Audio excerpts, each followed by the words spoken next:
Hindi naman ako yung ano. Oh, pang boys. boys, Pang for boys. boys. Oh, nagsasalita na si Boy. Natawa muna siya. Ano mo yung mic sa kanya? Parang ko, Brad. Sino ang gusto mong maging ka-real to real love team? Barbie Forteza or Catherine Bernardo? Ay, mahirap yan na Barbie or Catherine na. Oh. Real to real, so magiging jowa talaga. Oh. Siguro Catherine. Catherine ka? Oo, bakit? Kasi never ko pa naman naka-work si Catherine. Pero naka-work ko na si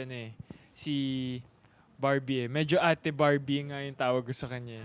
Medyo, Ate-ate mo siya ate kasi. vibes. So si Catherine, wala pa talaga akong sa kanya. Experience. Wala pang XP. Hindi mo na XP.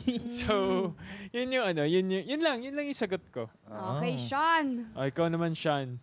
Ako, nga, parang mas ate nga si Barbie. Pero kung the same age kami, kung parang pantay kami sa ganong factor, siguro mas Barbie ako. Wala kasi nung nakakasama natin siya sa AOS, parang saya niya kasama eh. Palabiro. Masaya talaga. Oo, masaya kasama si Ate Barbie. So, kung magkakaroon ako ng jojowain ko siya, feeling ko masaya din yung relationship namin. ILF or MILF mas bet mo? Sunshine Cruz or Aubrey Miles? Ang hirap ng MILF na paisip ko, ha? Sino MILF? Ano ba yan? MILF or MILF? Omar Mautar. MILF. MILF? Ano? Ano yung choices? Sunshine or Aubrey Miles? Ako, Aubrey Miles. Aubrey Miles ako. Ako, bata pa lang ako, nakikita ko na si Miss Aubrey Miles. Aubrey Si Miles. bata, wala nakikita mo na si Miss Aubrey Miles.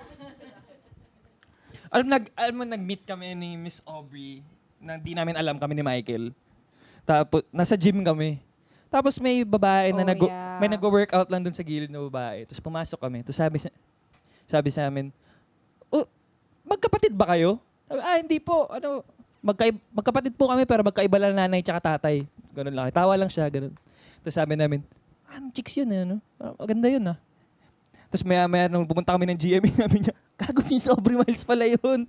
Di natin napansin. So yun lang. Yun lang ang interaction namin with Miss Aubrey. Share ko lang. So Miss Yes. Aubrey Miles tayo. Yes. Okay. Ako na ba?